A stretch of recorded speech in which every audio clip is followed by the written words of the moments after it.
Bev again with a quick video. Why a short video? Because I've learned that millennials, you guys, can't listen to a video longer than 2 or 3 minutes. I mean, I don't know why you have no attention span, but okay, let's go.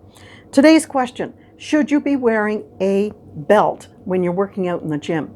Okay, there are pros, there are cons. So the pros, yes, it will help prevent lower back hyperextension injuries. Okay, and it can increase your overall performance. What does this mean?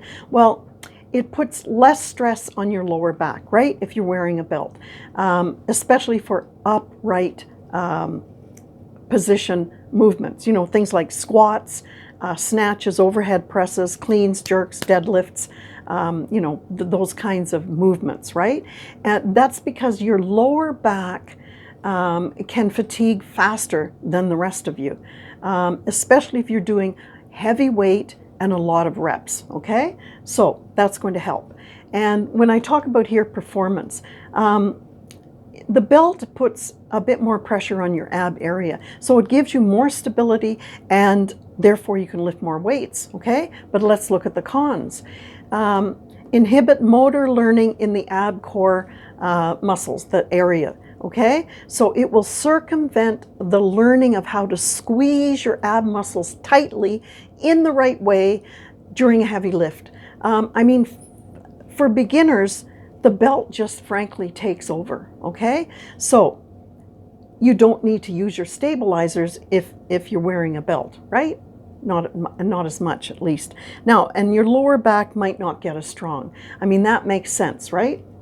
You're helping it out a lot, so it's not going to get stronger. So should a beginner or a recreational lifter be using a belt? I don't know. I don't think so. It's really your choice. You could use a belt if you want to test for your 1 rep max, okay? Fine. Should you use leather or Velcro? As I say, I don't use a belt. I think Velcro would be better, but that's a whole other argument. So in the end, it's your choice.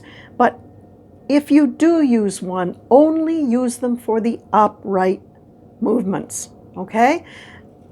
You know, when you're using heavy weights and a lot of reps, don't use them all the time, okay? Don't use them all the time. Just some of the time when you're really going heavy. And for example, you know, I see people doing, you know, a standing dumbbell curl and they've got a belt on. And I'm thinking to myself, why the hell do they have that belt on, right? Because, you know, it's not, they're hyperextending their back, right? And it's helping them out. Why don't they just learn proper form? Okay, I'll see you in the next video. Bye for now.